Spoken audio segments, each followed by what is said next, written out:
Hello and welcome to I Am Not Your Tour Guide, but I am your host, Starla Skelton. This is a podcast where I can open a dialogue with other travelers who have a passion for telling their stories.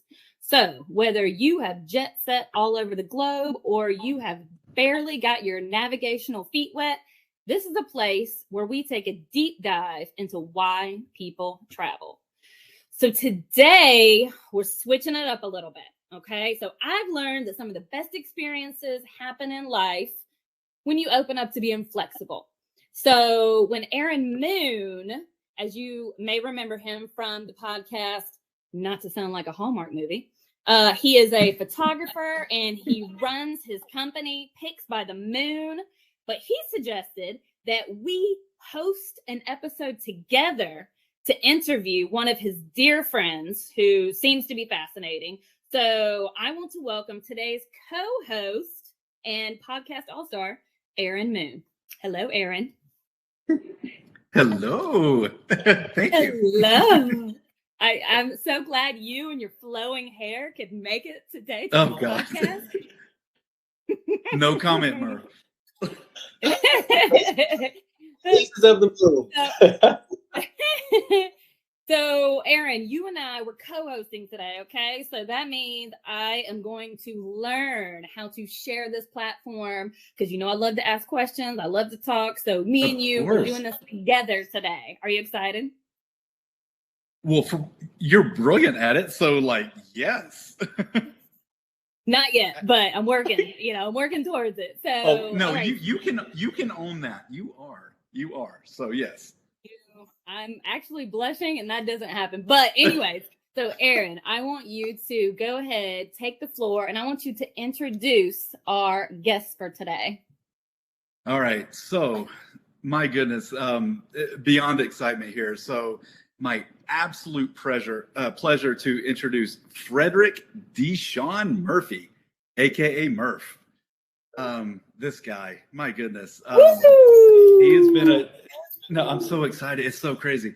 He has been a heart friend of mine for just shy of 2 decades. We've been friends for 19 years at this point. And I don't know. It's just, Murph, I have so much mad love and respect for you. You're just the epitome just of everything, inspiration, loyalty, encouragement, unwavering support, to encourage people to pursue their passions. I mean, you're just a good dude, man. I'm just so excited to be part of this right now. I mean, that's all I can say. You're amazing. This is going to be great. I'm very stoked. Welcome, Murph. Thank you, buddy. I appreciate it as well. My God, I'm blushing. It's hard to get me to do as well. Let's just make everyone blush right now. Anyone who's even hearing this, let's do that. I appreciate it, man. No. The sentiments are the same, for sure. Appreciate you, brother. I like how Aaron just started us out like we're a Hallmark movie. So I love it. I love that. Oh my! Starla, is that my thing now? Is that my thing? Yes. All right. So I love this. I love that we're all together. Thank you, Murph, for joining us. I know that you have a story to tell, and I'm really excited to dive into that today. So just to kind of dive into this, I want to start out with a bit of a superficial travel question, which is, what drives you to travel to certain places for interviews? Is it certain people that you want to interview, or is it the history behind your geographical location, or what drives you to that? Yeah, so a little bit of background. Growing up, traveling was not something that we had the opportunity to do. Growing up in a single parent home, the only traveling that we did was from Tennessee to Illinois, and that was for family reunions. And so just due to our economic status, we just didn't have the funds to travel. So for years, outside of Tennessee and Illinois, I wasn't going anywhere. We weren't doing family vacations or anything like that because of just, didn't have the funds.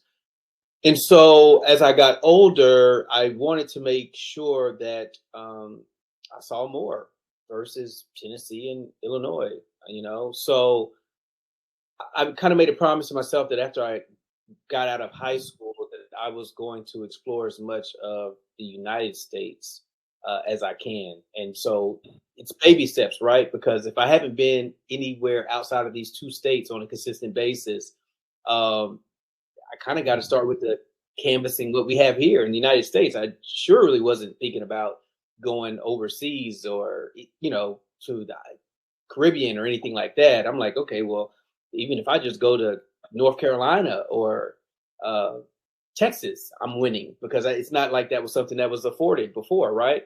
And so, luckily enough for me, I had a cousin when my father had left the family who came up and took me into Louisiana, where he was living. And I was able to, during some of my summers, go there and visit, which was huge for me because Tennessee was very black and white. When you go to Louisiana from Tennessee, you have every color of the rainbow in Louisiana. It's just such a diverse ethnic group of people that are in Louisiana. For, of course, since it was France and it was French, it was Spanish. Louisiana has such a storied history with various different I don't want to say dictators, but individuals who, of course, had it in its possession.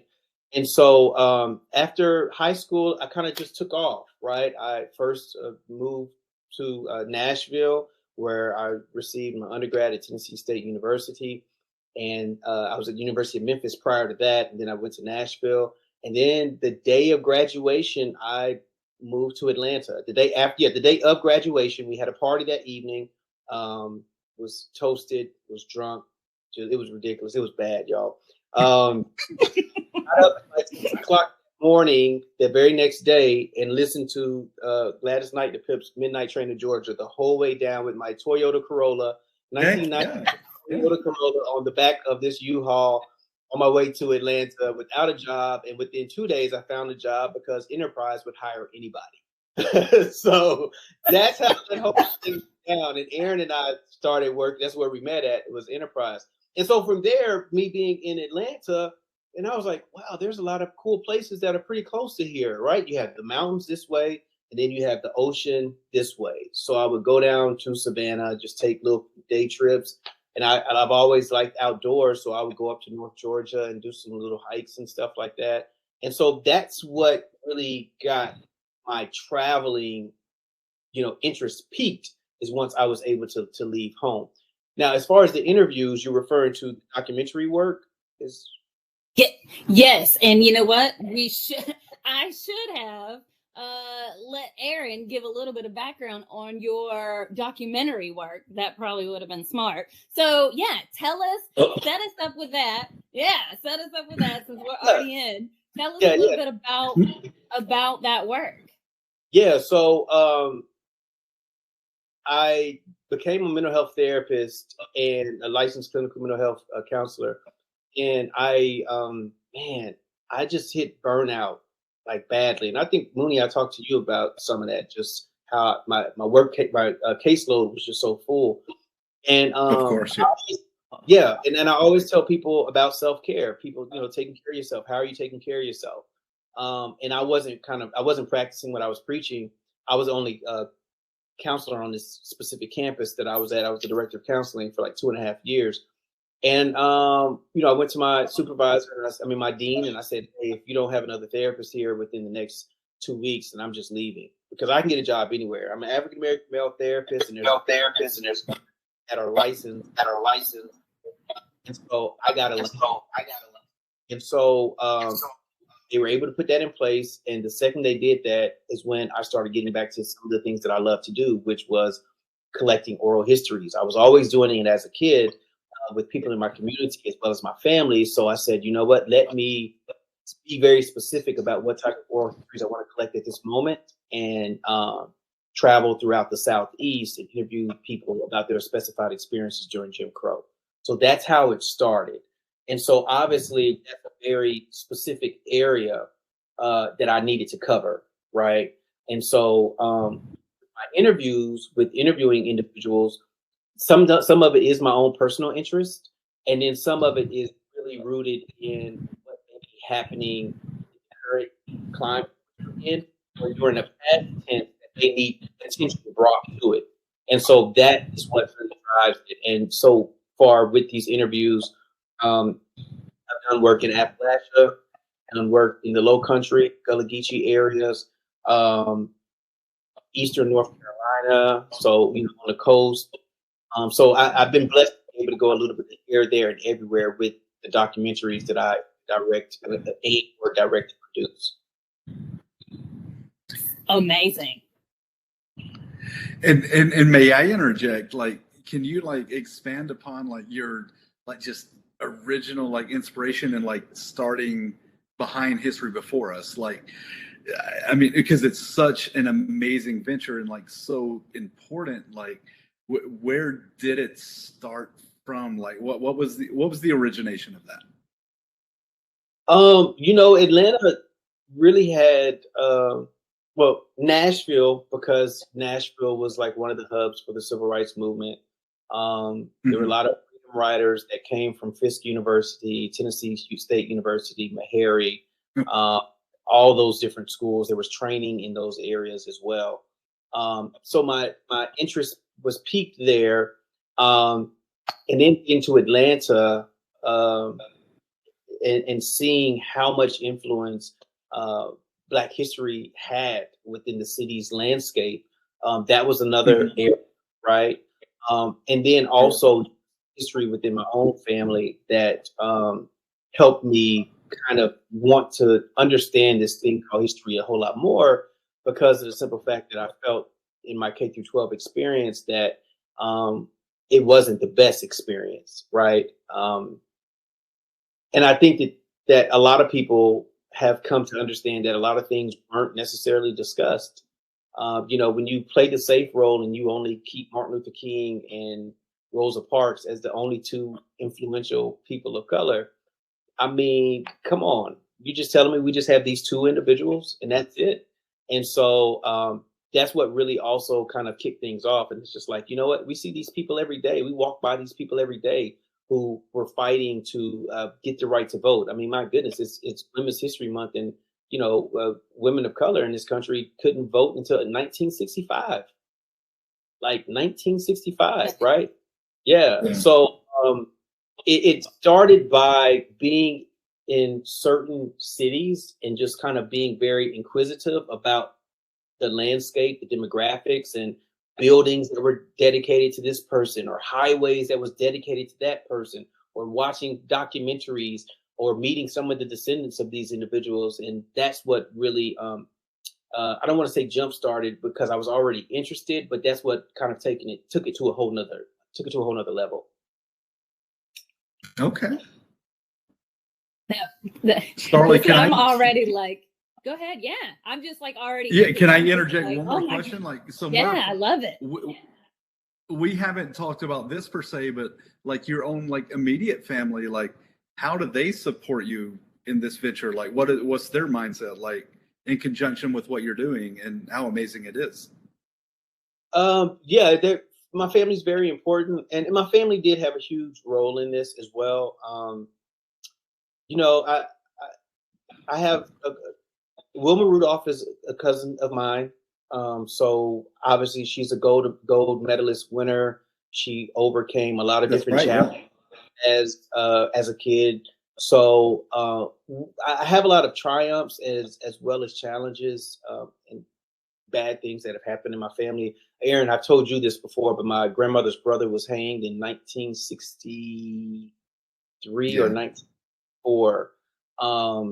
And so that also, his hanging, them finding him hanged behind my, is it hanged or hung? I can never get that right. I don't know. Maybe it's just a statistic thing. We just say hang with. Let's just say yes. I don't know.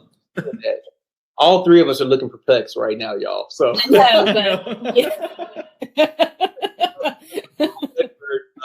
his soul.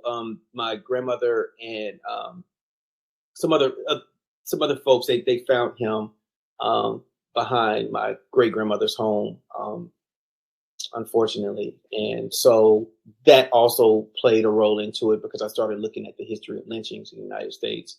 And Ida B. Right. Wells was a person who was one of the trailblazers in that, it's as well as other individuals, but she's the one that's usually the face of the anti-lynching campaign. And so for some people in my family, they they don't want to talk about the past because it's painful, right? A lot of them were most of them were sharecroppers and were duped and didn't get a fair shake on certain things. And that's why they ended up in Illinois, because they were leaving the sharecropping institution of the Jim Crow South. And so, but they're all supportive. My immediate family, kids and everyone, wife, they're all supportive as well, because they recognize that legacy is important.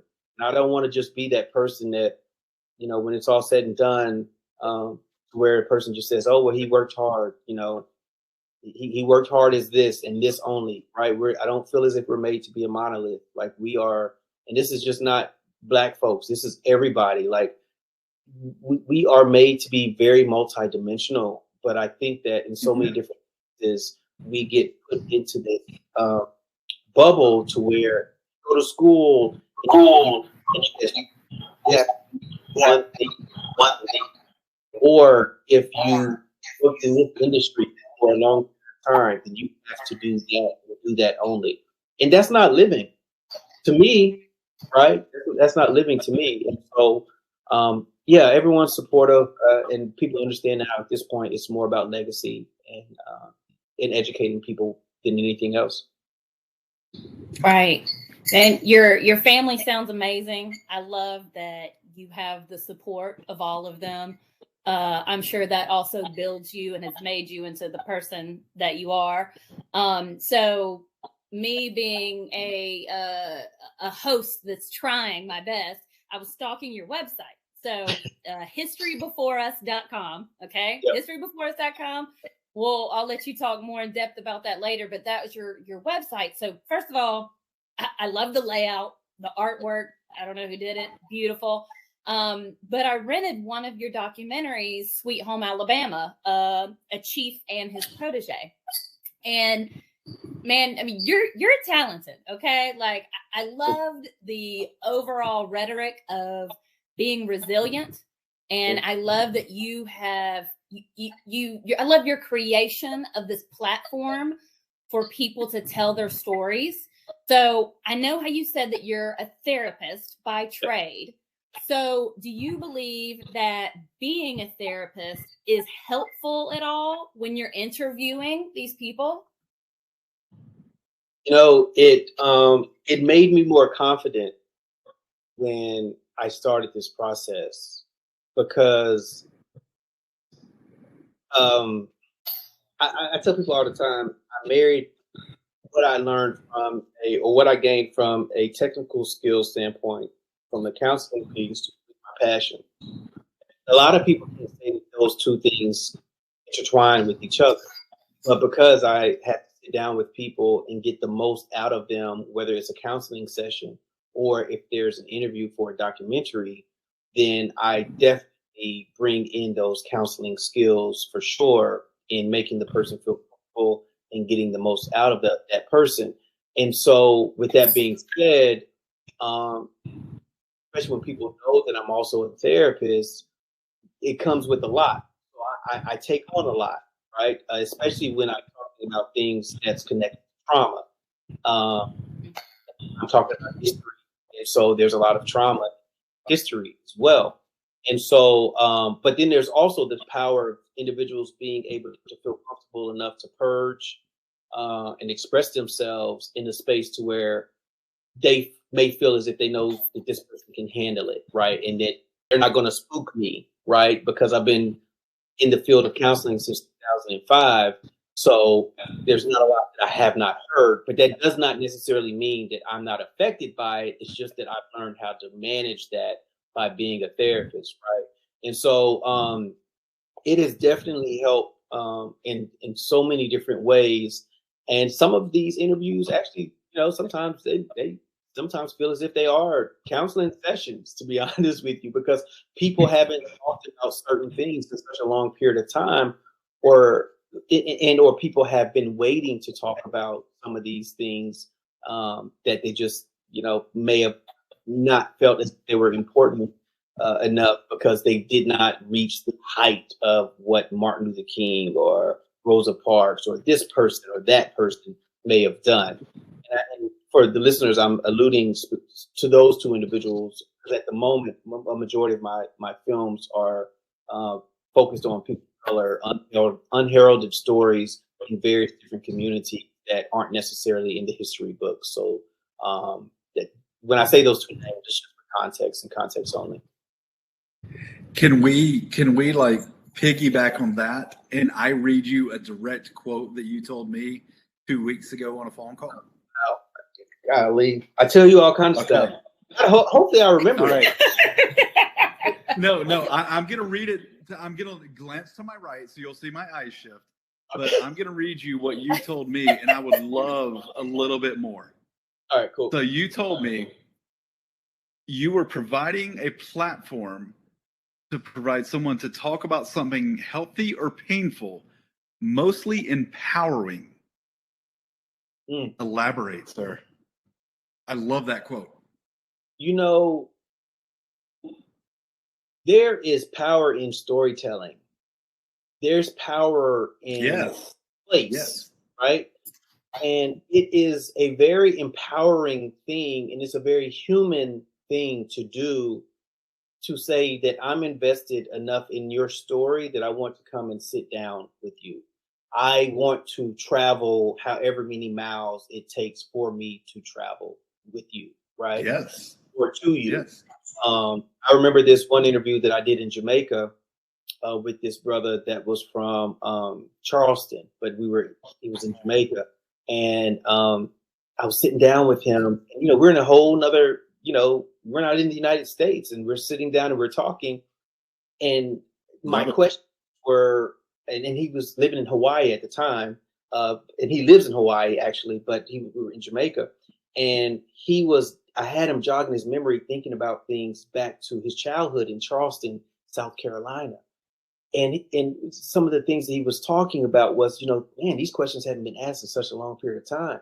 And so his memory jogged. He's talking about one pot meals, and if you're from the Gullah Geechee area, that's where you put all these things in this one pot: rice, beans, you may put some meat, vegetables, et cetera, and that one pot feeds this whole family, right? And so you see these individuals in there, and they light up, right? They're like, oh man, like someone thinks that my life is important, right? And it's not to say that me being in front of them is the holy grail and it gives them that confirmation. But what it does say is that from a humanistic side of things, we need to kind of get back to that. We need to be inquisitive about people that are walking around on this earth, because a lot of times whenever people are experiencing certain things, they may feel like they're the only ones. And you harbor that and you keep that and you hold that, and then you get into various different vices that aren't necessarily the healthiest, that could have been helped if there was a community that was created for you to be able to rid yourself of some of the things that you have experienced, or things that have happened historically within your family, or things that you are thinking about in the future that you may not necessarily feel like you're equipped to handle. And so sitting down with people provides an opportunity for them to feel empowered, because they're feeling as if I matter. This person's actually interested in this. And it's not this pomp and circumstance thing. It's just what we used to do back in the day before we had devices and things, and whether it was going and sitting on someone's porch and having a conversation, or, writing letters, the old school way, we're kind of, this is kind of getting back to that. And I hope that more people pick it up and travel to various different places to do such. I was in Bermuda. I was in Bermuda last time around this year in March, and I love the locals. Whenever I go to other places, always, yes, I love the locals. And so I'm sitting down with some of the locals there in Bermuda, and we're talking about the culture. And this person's from Jamaica, and Bermuda is such a transient island. And I didn't know that until I got there, that these people were coming from all these different Caribbean islands and things like that. And they're telling me, Jamaica this, or in Barbados this and this and that, and they're just excited. You can feel the energy. I can sit there and talk to people for hours, and so I feel like they feel good when they leave talking to me, right? So yes, that's what it does. That's what I feel like it empowers people. Oh man, yeah. You're like a bartender and a therapist and like everything. Whenever people, when they leave you, they leave feeling better. I mean, that's got to make you feel good. And I'm not trying to fluff up your head. I don't know you like Aaron knows you, but I'm just saying you gotta be proud of that. The fact that you are making people feel better and their lives better. And so Aaron and we were talking about you the other day. He's your biggest fan. It's a little ridiculous. He really enjoys you and and like everything you say. I love you, sir. I love you too.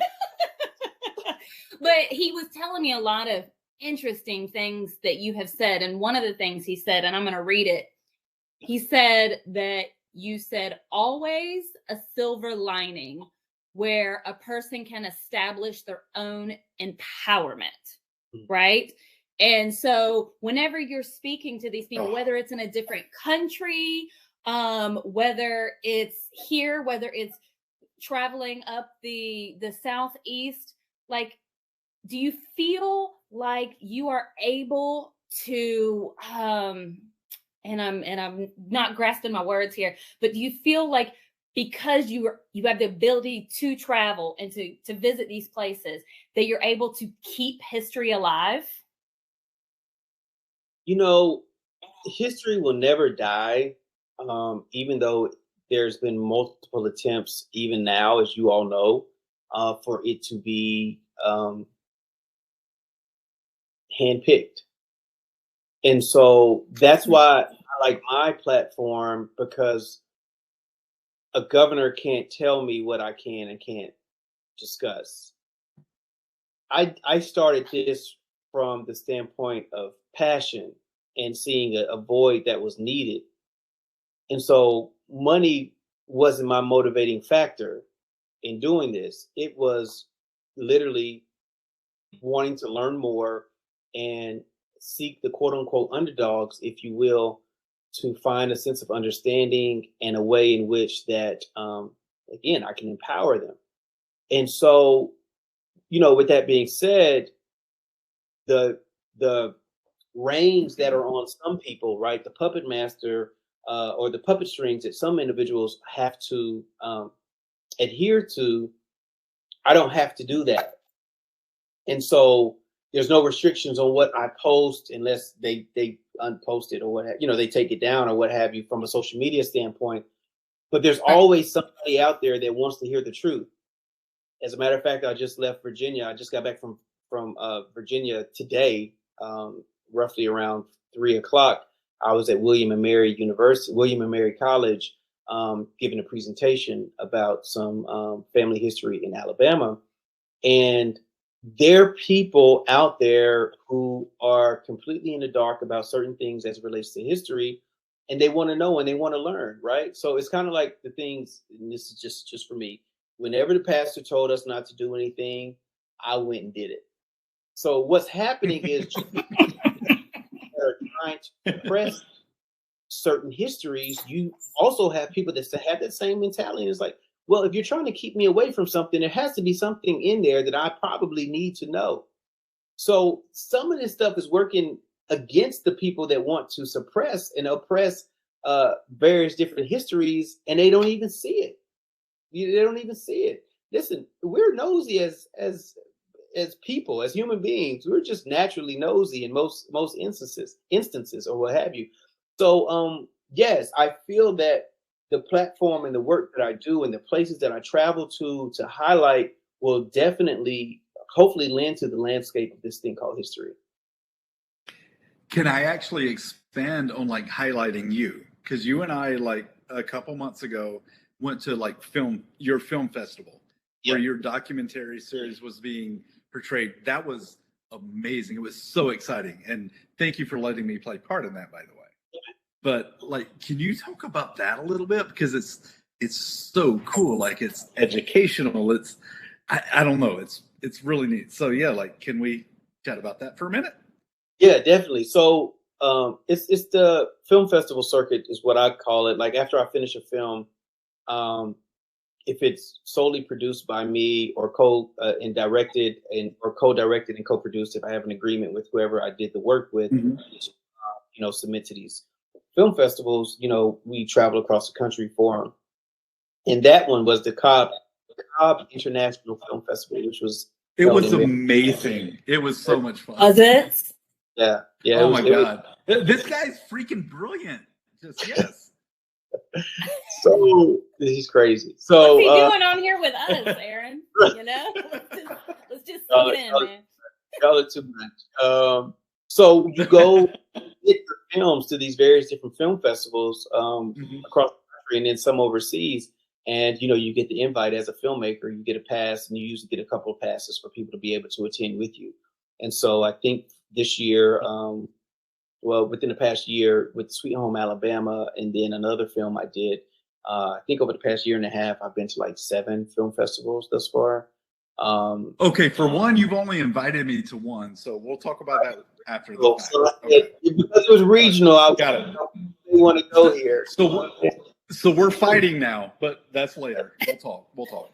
Our voices won't raise though, so it's all good.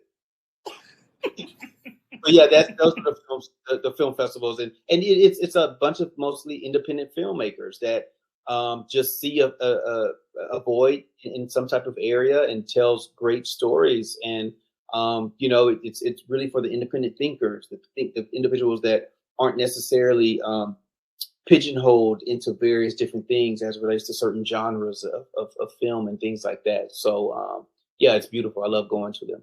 I actually just left one in Ocean City, Maryland, about 3 weeks ago. So I was in Ocean City, Maryland, screening. Yes, Starlet, I did not get that invite, so let's document that. He was on the camera. He was on a shoot. He was on a shoot. I don't know if he was or not, but on his phone. He was probably uploading his photos to Facebook. Exactly. Wow. Aaron was also telling me that recently you got to interview somebody that was close to Dr. King. Is that, in those instances, did you reach out to this person? Did they reach out to you? Like, how do you decide who you're going to interview? Yeah, so with that specific lady, ironically, she was part of that film festival. She was featured in a film, and it was focused on Martin Luther King. And she dated Martin Luther King before his wife, Coretta. And so for me, and this was in Ocean City, Maryland, on the beach. So it was absolutely gorgeous to start the morning off with a walk on the beach. And this was actually my first time in Ocean City, Maryland. And so let me say something real quick about like some of my travels, because I know that, a lot of times when people talk about travel, it's more international, right? But again, like I mentioned to you in my childhood, because I was really stuck between 2 states, and because I'm an outdoors guy, we got a lot of great places to visit here in the United States as well, right? And so, 100%. yeah, and so, and I've done international travel. I've been various different places, but I always get stoked about going to new places in the United States as well, just because of the geographic landscape and just like seeing, okay, well, how is the culture here different than in North Carolina, where I live at, Charlotte, North Carolina, or in Tennessee, where I was raised, or Louisiana, where I spent some of my childhood, or Georgia, right? And so I just wanted to put that out there, though, because I think that some people they miss out on some domestic travel spots, right? We go to Boston last year and explore New England, which was absolutely beautiful in that area in the fall. So it was really, really, really nice. But this specific person, speaking of Boston, he was in Boston with Martin Luther King, and she was dating him. And this again was before his wife. And just after the screening, her and I were part of a Q&A with everybody that was part of the film festival in that specific block of films. And I just go into asking questions. And, you know, she was very forthcoming about everything. And it was just amazing to be able to talk with her. And again, I was raised in a small town in Tennessee. So I have no problem with talking with people. And so as it relates to me finding certain individuals who I would like to interview, it really just depends on, you know, for one, if it's a paid project, because some of these are, you know, I'm commissioned to do some of these. But a lot of times I just do interviews just to do interviews, and I get on Google and I may put in a certain topic and I'll go like 6 pages, 7 pages, you know, on the counter on the bottom where you can go to choose whatever page you want to go to. Yeah. Because I don't want people that's on the front, right? I want the people that you ain't heard of. You know what I'm saying? I want the people that's in the back that you don't hear of. You know what I'm saying? Because those are the voices that I want to amplify. So I always look for the little big people to seek out and interview, because we all have interesting lives. There's something that everybody can contribute to that can hopefully inspire somebody to do better. Those are the most important. Yeah, absolutely. I really do believe so, because a lot of times they're the most relatable. Yes. You can relate to certain things that celebrities do because we're just in 2 different in life. We're in 2 different tax brackets. We're in places from a resources standpoint where my resources look different than what theirs looks like. But when you don't, when that's not the currency that brings you happiness, and it's being outdoors, or it's having genuine friendships, or if it's using your camera, capturing beautiful moments, or if it's traveling, right? You know, for you, Starla, like that, those are the things. That's what my currency is now. It's just people and doing the things that I do with History Before Us. Ooh, I got some chill bumps on that one. Okay. I absolutely love that, by the way. Your currency. That's good. That's good shit. That's amazing. I love that. Yeah.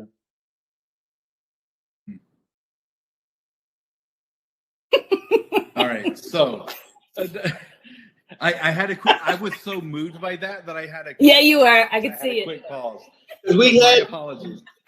Just discuss something that we talked about. Hey, rat race. Remember?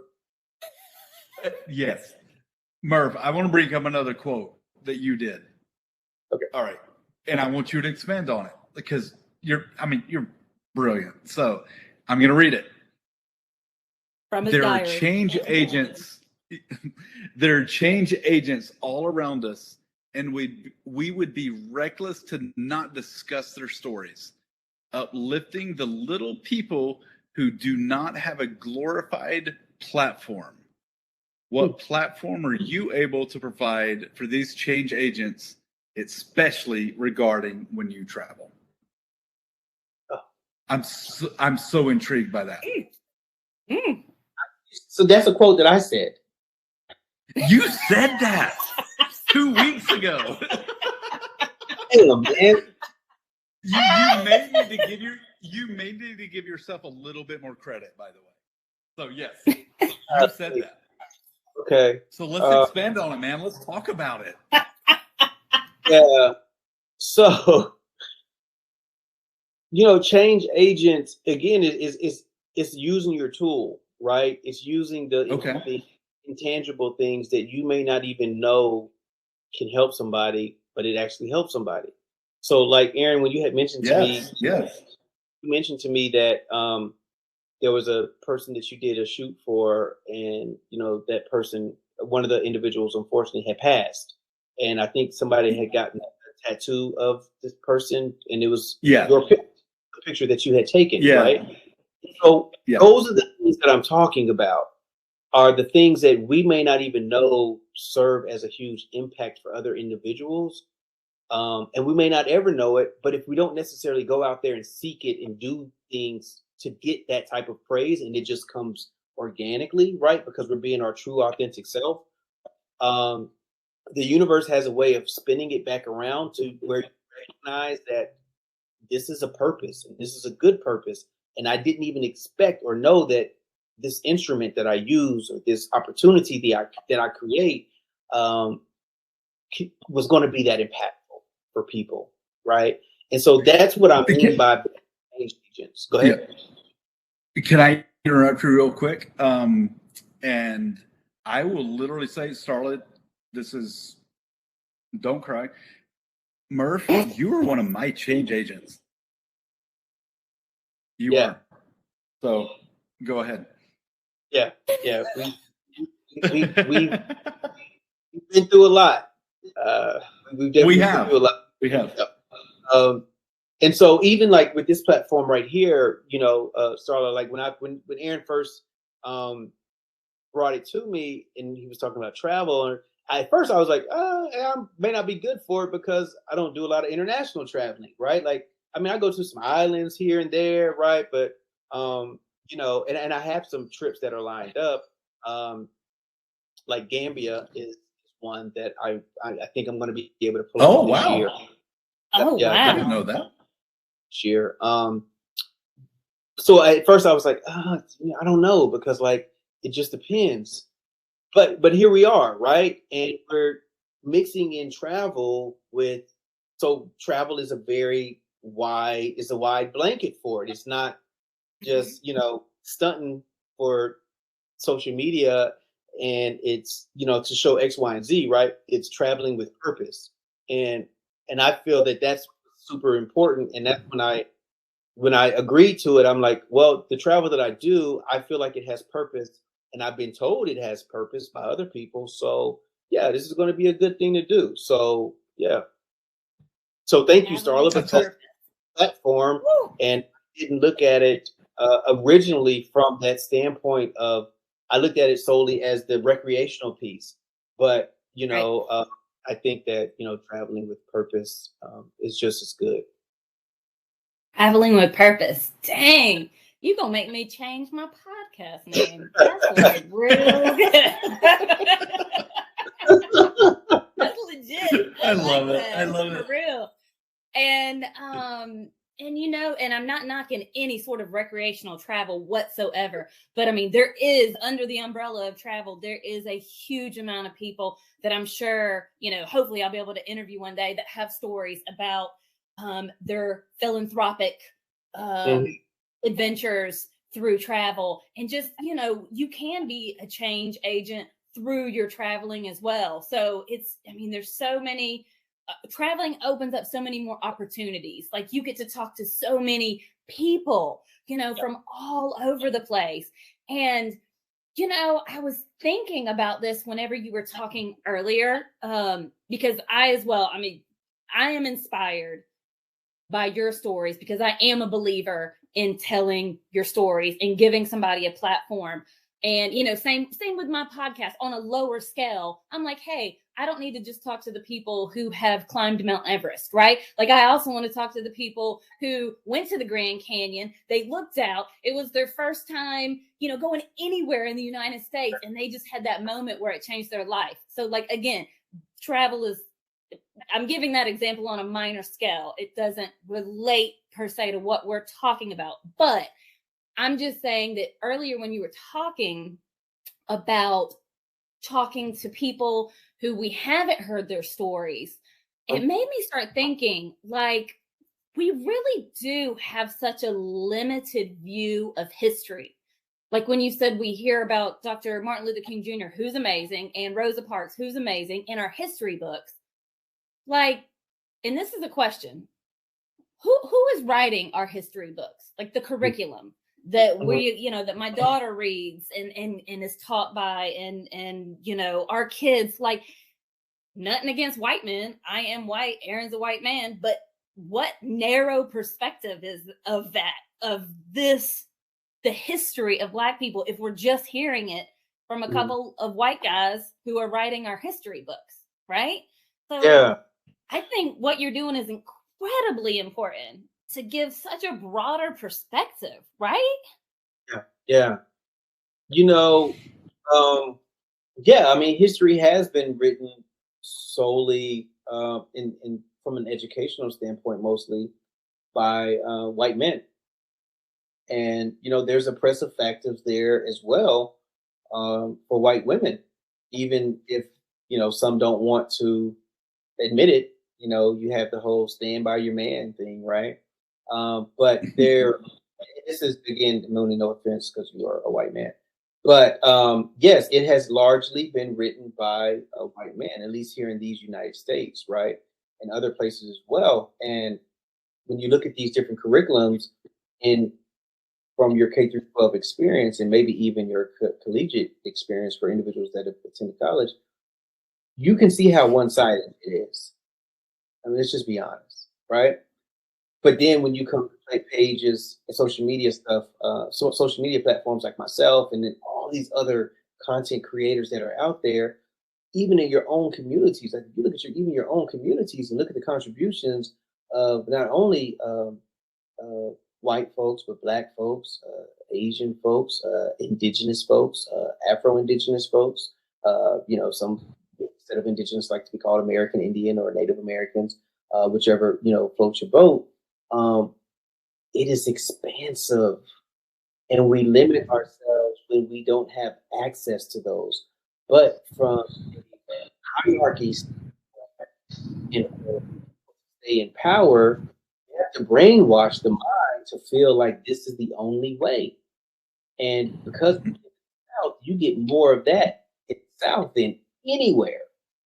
We know this, right? And so it makes it difficult, but for me, it's also been very rewarding because whenever I find these stories that aren't in our history books, it's a prize because I'm like, oh, shit, I cannot wait to tell the world about this.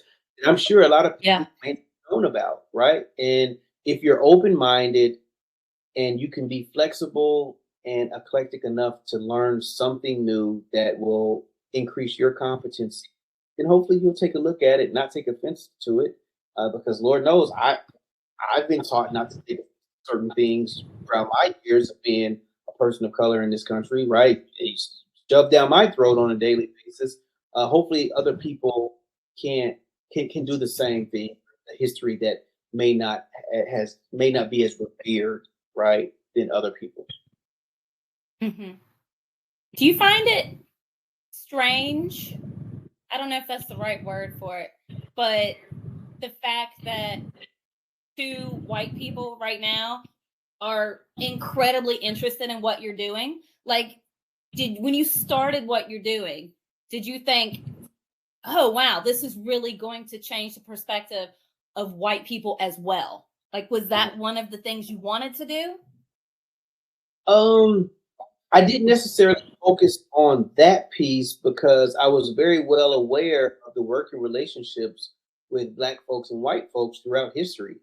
Whether it was the Underground Railroad, whether it was through the anti-lynching campaign that Ida B. Wells had begun. There's always been allies in some way, shape, or form. So I made it a point to not concern myself too much about who received the information, and more so making sure the information is out there and the right person who and the right be in the right earshot of the people that need to hear it, right? Because there's some people that just aren't really open to hearing or understand anything than what they've learned and know their whole life. And so because of that, I made it a point to not concern myself with that too much because that may impede on the work that I do. And I don't want to do that. And so I've worked with everybody, and everybody comes to my screenings and my talks. They're very eclectic. So it's never just all Black crowd. It's never just an all white crowd, or all Asian crowd, an indigenous crowd. It's usually a blend. And I know that if you're there to support me or check out the work that I've done, that there has to be some type of interest that's there, which is cool because my job is not to make you appreciate the history that I put out there. It's to put it out there, give you the facts, and hopefully you understand the importance of that history and utilize whatever resources and platform that you have to spread it to everybody else. awesome. Yeah. That's awesome. Love it. Aaron, you have any more, highlights, reels, anything in your mind that, you got Murph here, anything else you want to add? So one question I'm curious about is you and I are kind of in the same boat. So 2 decades ago, we worked together. Yeah. A little bit time passed, and we left corporate America at the same time. Can we talk about Starla and I in my podcast? We talked about like pursuing your passion, so let's talk about that a little bit. Like, what inspires you to like pursue the passion beside what you're doing that's away from that whole regiment of that 9 to 5? Can we expand upon that? You and I worked in corporate. Oh, yeah. Right. Oh, okay. No. I misunderstood. My apologies. Go ahead, sir. Or no. So it's KNOW.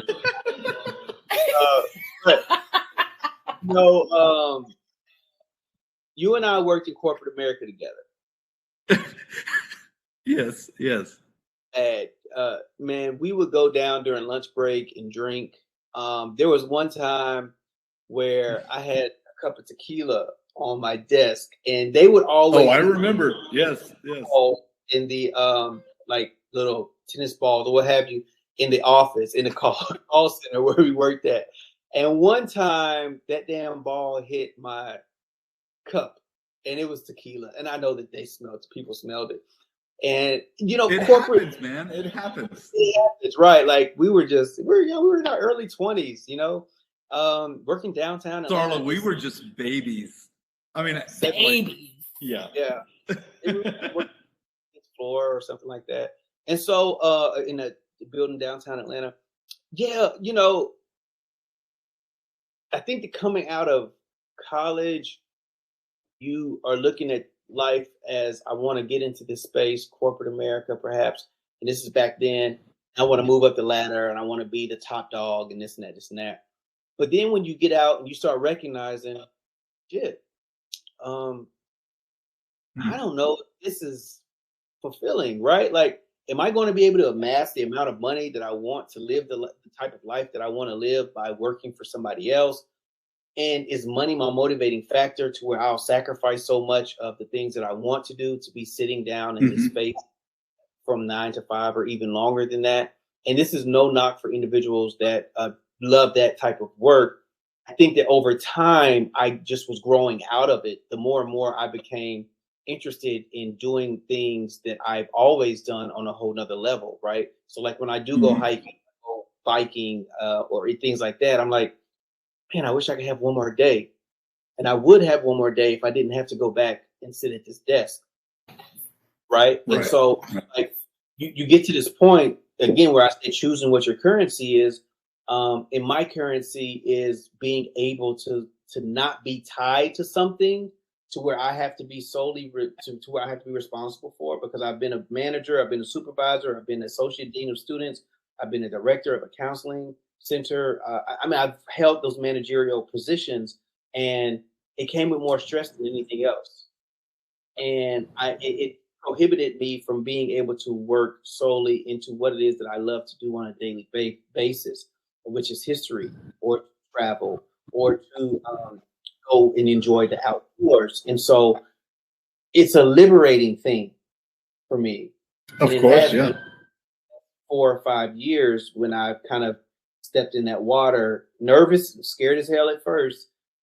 There's been times when I talk like, maybe I need to get a job, right?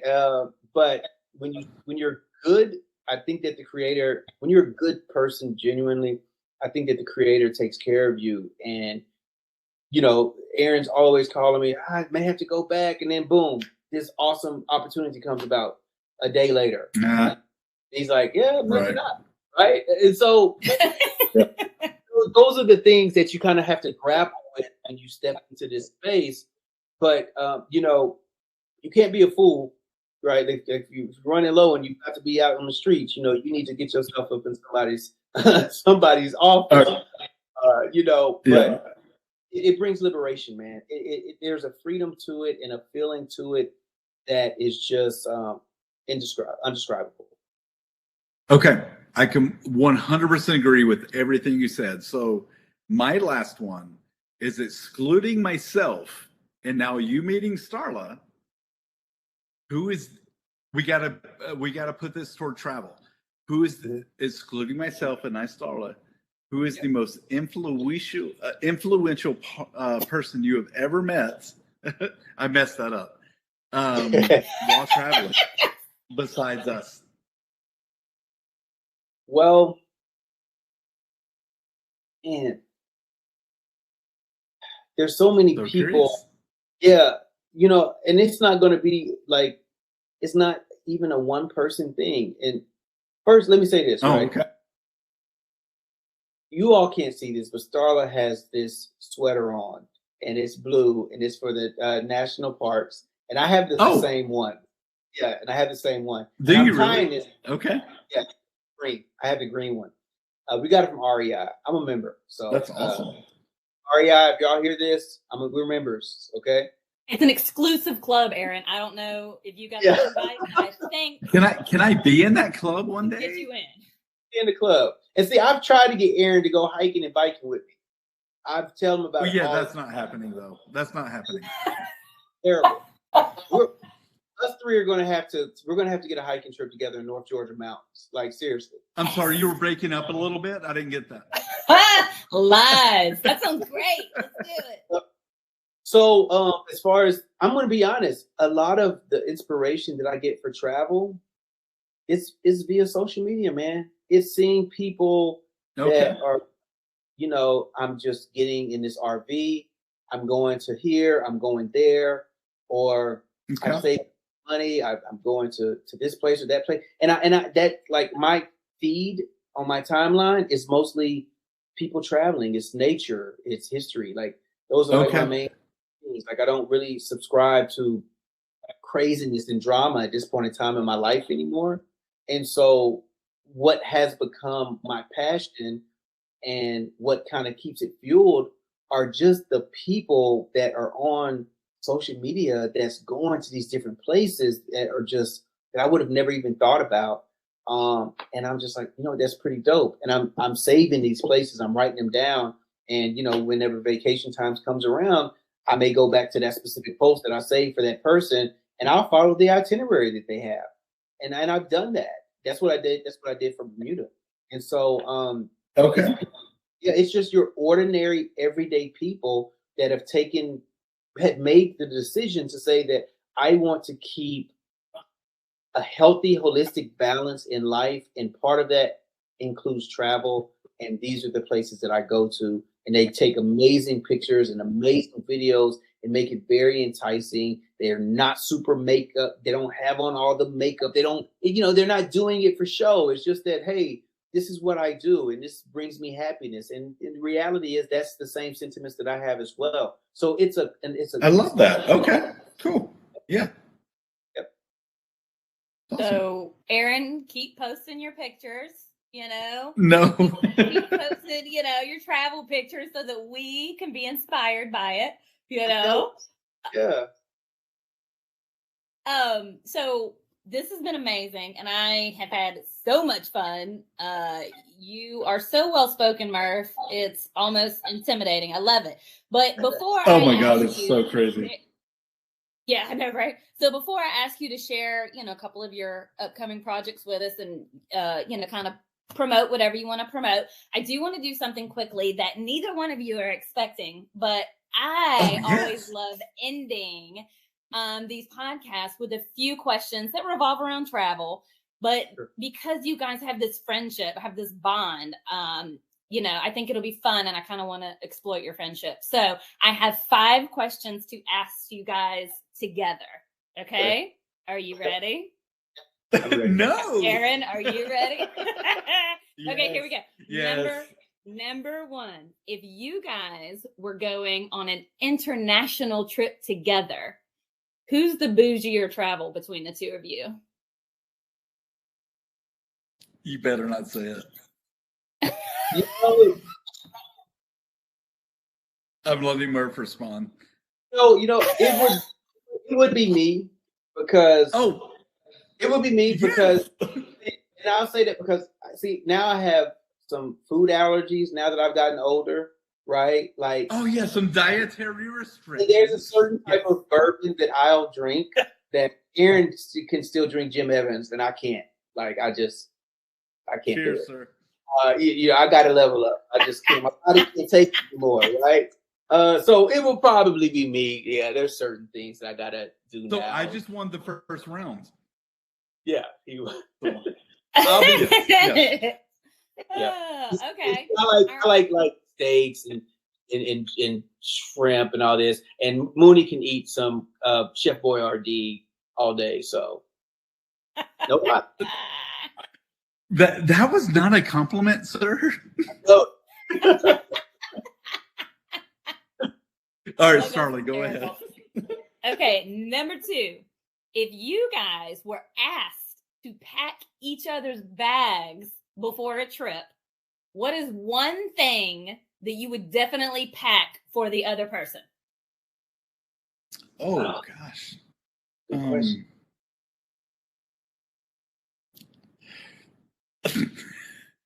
So for Mooney, I'm looking at you. well, now with his hair being that way, it definitely because it changes so much. I don't know if there's mousse that's in it or Dry really, shampoo. Yeah, it's not really moving that much, so I'm guessing like mousse, perhaps. And here's the funny thing. You see Murph, I would pack mousse for him as well. No, you would not. You would not pack mousse. I'm bald-headed. What you packing for him?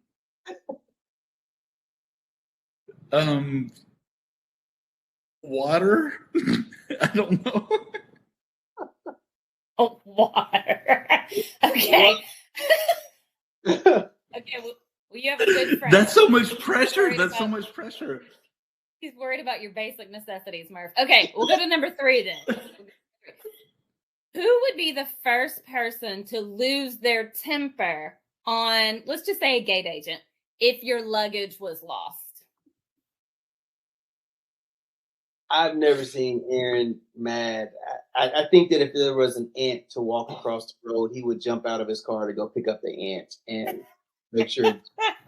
So I'll have to say me. I probably would. Yes, agreed. Aaron in his Buddhist ways. Okay, I love it. Okay, so number 4. If somebody offered both of you a guys trip to either Machu Picchu or the Egyptian pyramids of Giza, which one are y'all choosing? Those pyramids are Pyramids? I have to say pyramids. I mean, I would say pyramids. pyramids. Yeah, we're in it. We got this. You're in. So Starlet is funding our trip. Okay, perfect. Right, you're right. The day I start making some money off this, I will fund y'all's trip to Egyptian pyramids of Giza. That would be awesome, and I'll probably go with y'all. There you go. So last one. Please do. Yes. It would be too much fun. So last one, and it's not a beginning of a joke. You're at a bar in a different country.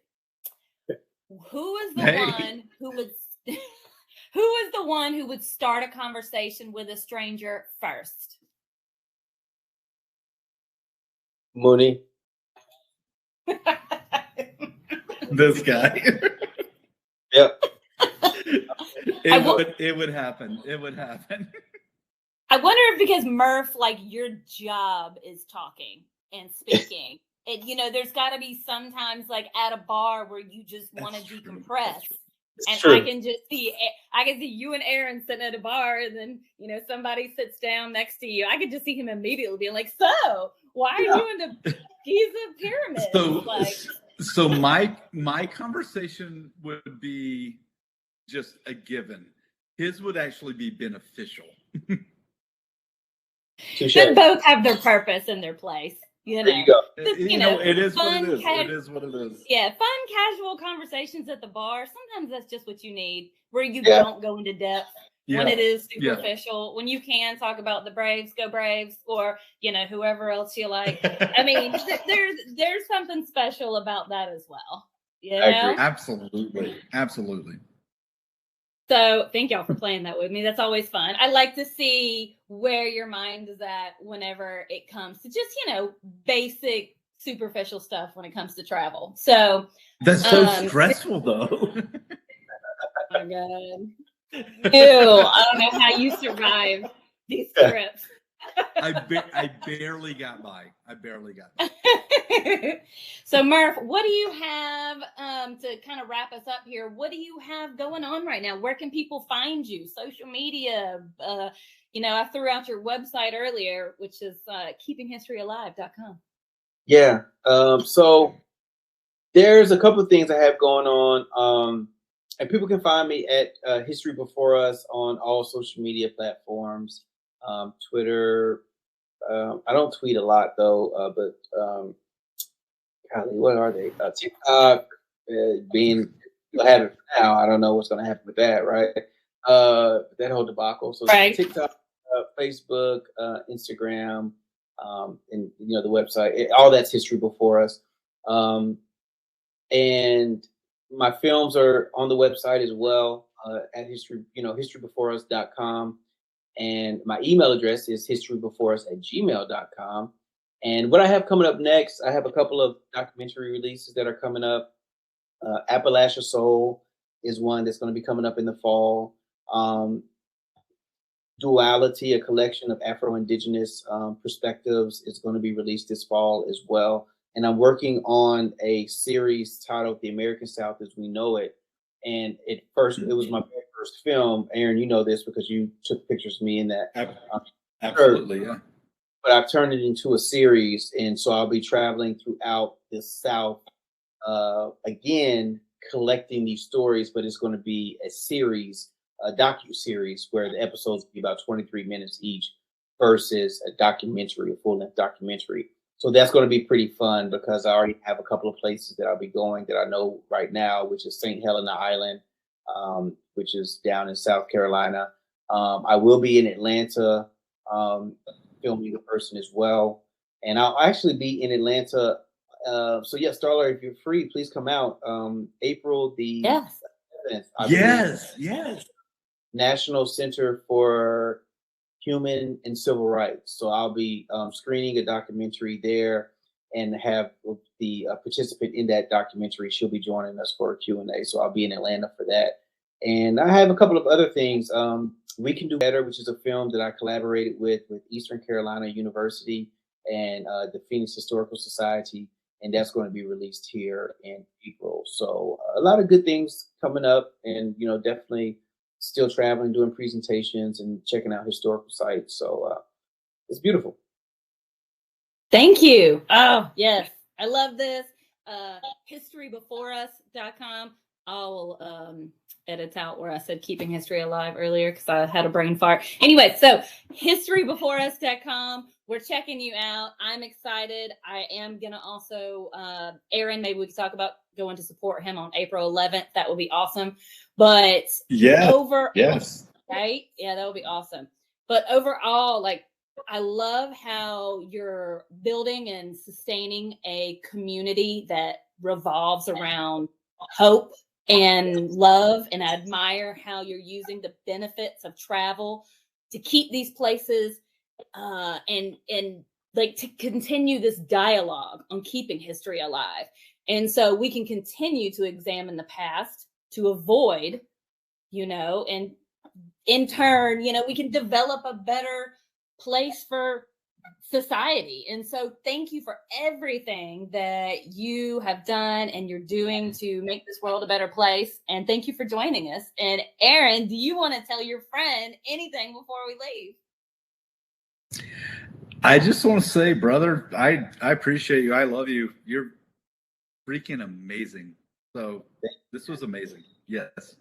I greatly appreciate it. And I greatly appreciate the opportunity. And Starla, we got to get that hike together in North Georgia mountains. Like, we got to Yes. make it happen. Yes. And how about this, Aaron? We will carry your water. Okay. You just nothing. You don't have to carry a pack. You don't have to carry the snacks. We'll do the heavy lifting, and you just show up. Done and done. All right. All right, Murph. Thank you so much. This has been awesome. All right. Thank you all. Thank you.